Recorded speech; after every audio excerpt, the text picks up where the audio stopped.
listen, we all get in a space where we may feel stuck, we may feel not as motivated, we may feel unsatisfied, we're not happy, we're like, I'm in the middle of feeling like I'm productive one day and unproductive another day. Well, listen, stay tuned to this video because I'm going to give you 10 books to read when you're feeling stuck or you need some motivation, some inspiration, you need that push, that tug. To read you this, and then we'll jump into the video. But this is a quote from Iyanla Vanzant's book that I'm going to highlight a little bit in the video. But she says, when we are born, we are like blocks of stone, rough and unhewn, ready to be sculpted. Like any empty canvas, we stand ready to be filled with colors of life. As we live, we are shaped by our experiences. Isn't that true, right? But our life's journey is an ever unfolding work of art that tells the story of where we have been and with whom we have traveled. Ladies and gentlemen, let's get into the video.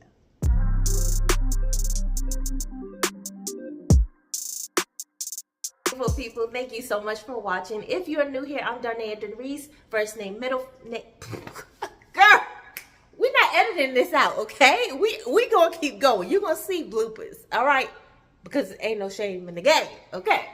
But I'm Darnaya Darice, first name, middle name. I do lifestyle motivation and bookish content. I like to give you motivation, inspiration, things that will uplift you, push you to be better, to grow in personal development, your professional areas, just all the things. So if you like that type of content, go ahead and consider subscribing, joining the Keep Rising crew, as I like to call us over here, because we keep rising. Okay, yes. Nonfiction, some of the books I have with me and some I'm going to pop on the screen because I've personally read them in PDF or in the library. So I'm going to count them down from 10 to 1. And I get 1 to 10, either way, it really don't matter. It's 10 books, okay? It's 10. All right. So the first one is Grant Cardone, Sell or Be Sold. Now, I first ran into Grant Cardone when my husband introduced me to his book years ago called the 10X Rule. 10 times rule. And you know, another person had wrote a book like that, but basically in that book, Grant Cardone talks about doing things times 10. Do whatever's getting you to that productivity, whatever you're doing that's working, do it more. Whatever's in your control, you need to do it and multiply it. All right. and Sell or Be Sold, I did like this one because it's how to get your way in business and in life. And I have my notes here that I make sure I want to mention. And in this book, he emphasizes the importance of knowing how to sell yourself. Before you can sell someone on something, you need to make sure you can first sell yourself on it, okay? And I love this book because he mentions a situation where someone has said that they don't like to sell. They're not a seller. They don't sell anything. And he stresses that no, everyone at some point is involved in sales. You sell when you go in an interview, you're selling yourself. You're selling your skills, what you can do. Even in relationships, when you're going through your values and what you like to do, what you want to do, what you're looking for, you're selling yourself in a sense, not in a negative way like you're necessarily property, but you're trying to convince someone that, hey, I'm valuable or invaluable, right? And so I love this book for when you're in a slump and you're not satisfied, you're frustrated, you're like, what should I do? This will get you back in the mindset and motivated to, oh, I need to figure out what am I missing that's not working, and let me get on it. All right, so that's the first one, Grant Cardone, Sell or Be Sold. Number 2, you've seen this, Atomic Habits by James Clear. I did like this book because he talks about tiny changes make remarkable results. and doing fixing those, and I don't want to say bad habits, let's get out of bad and good, but get into productive and unproductive. What habits are you doing that are moving you to productivity, that are moving you to increase, whether spiritually, financially, knowledge wise? Are you increasing your knowledge base, as we like to call it here, right? Tiny steps. So if you are used to waking up at 7, maybe wake up at 6:45. Wake up a little bit 15 minutes early. Don't do 7 and then start getting up at 4. That's OD, okay? You ain't got to do all that, okay? Start with the small habits. If you have a problem with reading or staying focused, keeping your attention, try reading 10 minutes out your day when you're on breaks or on lunch. Eating habits, just starting with the small things, starting what's in your control to help you eventually reap that harvest or increase. So that's a good book for when you're feeling stuck in habits that aren't serving you best. And you have to constantly reevaluate, right? Because what worked last year may not work this year. We are constantly, I'm in the boat with you. We are constantly adjusting and readjusting. All right. Number 3, the third book, which I do have, forgot to take out. I do have this over here. And that is the 12-week year. I just read this. This was my very first book for 2025, my very first read. And it's Get More Done in 12 Weeks Than Others Do in 12 Days by Brian P. Moran and Michael Lennington. I'm sure you have seen this around. I've seen another person who just added this to their list for February. This is an older read. It's not anything new. Now, this one, as you see, I tabbed it up pretty well. Part 1, like I said, is very good. You do get into, when you're dealing with any self-help, personal development books, things of that nature, you do get into some of repetitiveness. That, I don't know about you, but that annoys me in a book. Like, I don't need you to repeat the same thing different ways to make it 200 plus pages or whatnot. So take the nuggets that you need and keep it moving. But this does a good job with giving you a guide to achieving results in less time. Instead of making 12-year goals,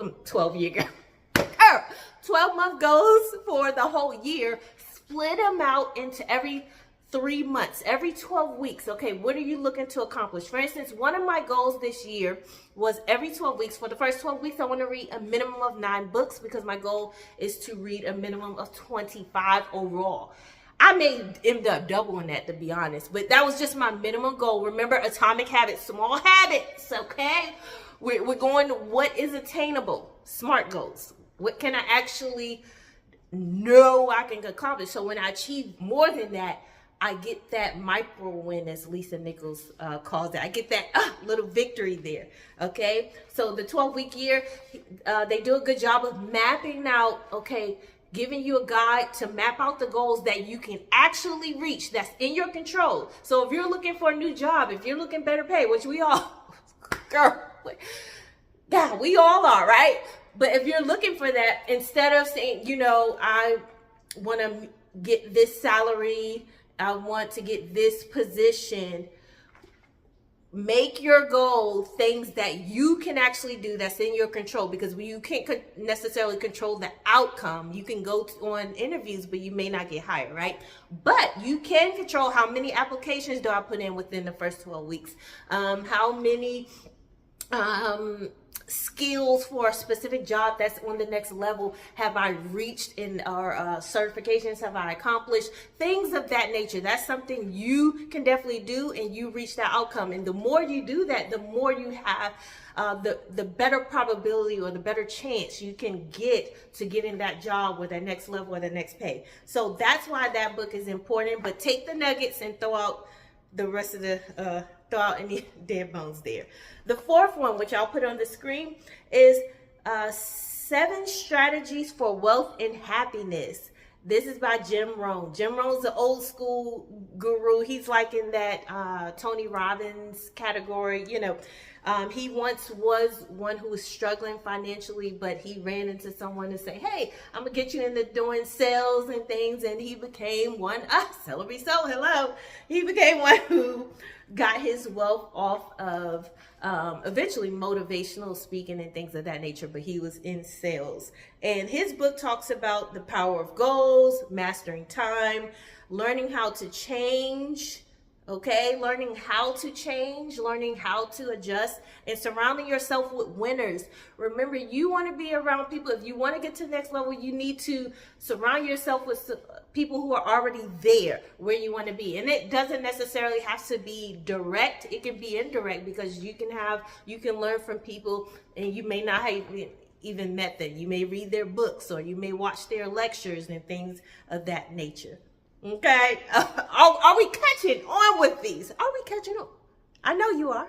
All right, moving right along, because I want to be respectful of your time. The next one, book number, what are we on? Am I on 5? Yeah, we're on 5. 7 Habits of Highly Effective People by Stephen Covey. Now, this is another older one. He also has 7 Habits of Highly Effective Teens. I do have that one somewhere in my closet, but I will pop that on the screen. You may have heard of it. If you haven't read it, go read it. He maps out some good 7 principles: being proactive, beginning with the end in mind, seeking to understand before being understood, taking control of your life, and giving you more direction on what should I be focusing on, how should my mindset be, and how should I get that implemented. So that's a very good one. Now, this next one, you may find it odd, but it is actually an autobiography. It is Maya Angelou. This is the next book, which is 6. This is her first out of 7 autobiographies that she wrote, and this is a newer cover. You may see the older cover. It's like a black and orange or brown and orange cover, but this covers her from ages 3 to 16.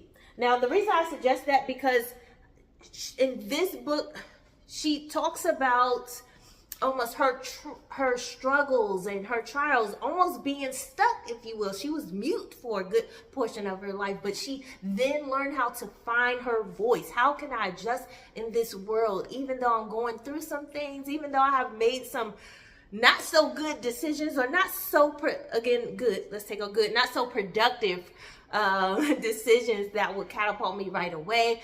But she learned how to navigate. She owned all of her decisions, everything that happened in her past, and how can I use that to make a better future. And boy, did she have a great legacy. So I encourage you to read that if you haven't already, or do a reread to give you some inspo. Yes, things may happen.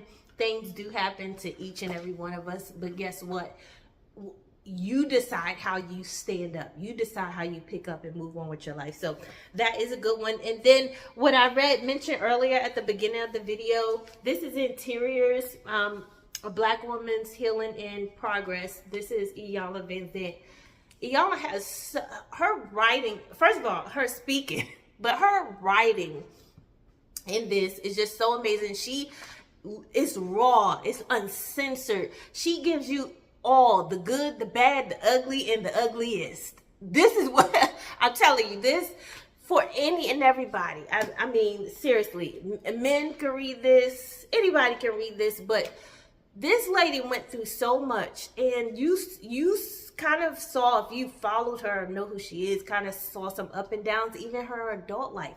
But she really started catapulting and reaching her success and influence later in life, much later, which if you study some other wealthy people or people who have great influence, a lot of them have started, not all of them got early on. It was in their 30s or 40s. And so I hope for those of you who are in the 30 crew like me, the 30 and up crew, that should give you some inspo and give you like, oh, I don't have to be stuck. I mean, she went through a lot. I mean, things where you may have said, being motherless at 3, pregnancies and failed marriages, just things of that nature. Like, listen, you can get through it, guys. You can get through the day the week, the hour, you got to push and you got to figure out what do you want to do, because if you don't know where you're going, you ain't gonna know what to do. That's why you're stuck. You don't know what you want to do. But let's figure it out. All right. The next book, and I have 3 more to go, and then we're going to wrap it up. But the next book is The 4-Hour Work Week. I read this on PDF last year. And there's the new copy that I'll show is the expanded updated version by Timothy Ferriss. And this is, again, an older one. So you may have heard about this, read it, or seen it. And in this book, he challenges old assumptions. He's pushing you to change the way you look at your life and how you live your life, and focus on quality over quantity. This one may be one you have heard of or may have not and never thought about, but it's Black Fortunes by Shamari Wills. And this is the story about 6 African Americans who were once enslaved and they escaped slavery and became millionaires. But I love that book because it serves as like a mini biography for each of the individuals, and it gives you kind of that motivation and that inspiration, kind of gives you the outline of how one can go from having literally being bounded or having nothing, if you will, not as many resources, and take what they have and build themselves up to increase in wealth and things of that nature. And so there are routes. It doesn't mean you have to understand the variables. You don't have the same variables as everyone else, right? Even when you read positive stories, success stories, you have to know the variables. You have to know your own variables, but understand that, oh, I can do some task. What can I do to get me to a better tomorrow, and then tomorrow, and understand that what you do today does impact your future. So you create your future based on what you do. Okay? So, but that will give you some little motivation and push there. And lastly, I do have this book. I did a whole video on this. I read this book in January. This was actually my second read of 2025, okay? And this is Relentless by Tim S. Grover, From Good to Great to Unstoppable. This book, if you're looking for somebody in a book, like you don't want nobody in your face, but you don't mind reading it, that's this. It's like he's your personal coach, and he's like jamming you, like what you doing, pushing you, he's going to get you right. He doesn't hold any cut cards. He uses sports examples. He was the trainer for Michael Jordan, Kobe Bryant, and he kind of walks you through the tasks and how he trained them and what mentality they have to have had to have at the time to be successful past anything people have seen before, in a sense, right? Being the best of the best, the greatest of the greatest. And he does a good job of paralleling that with your professional life. If you're running a company or you're working for a business or someone else and things of that nature, this is such a great read. I love books like that. I love straightforward, get me right. He's like, stop being lazy, get your tail up. You either a cleaner or you're not. And he uses the comparisons he uses are like cleaners, closers, and coolers. And so if you want to look into that, read that. But I watched the interview of his, and I loved the interview that he did at the time, and that's why I got that book. But those are 10 books, okay, to help you get out of a slump or not feeling stuck. But ultimately, no matter what you read or what you do or who you hear, what lecture you go to, what conferences, workshops, you must take the first step. We must continue to believe in ourselves, and we must continue to map out, take the time. What do I actually want to do? This time next year, what do I want to accomplish? Okay, if it's content creation, how many videos are you putting together? What are you serving? What value are you bringing, right, to the audience that you want to serve? And in that sense, it's like, okay, just put in the work, right? What do you want to be? Where do you want to go? You got to map it out, because once you map it out, then you can break that down into many tasks, doable tasks, right? that you can do to stay productive to slowly get you to that goal. All right, so let me know what books you have read or didn't read. Let me know if you found this video helpful. I appreciate you. Don't forget to like, comment, and share. And always remember to keep rising. Just be. Don't take it. Just don't.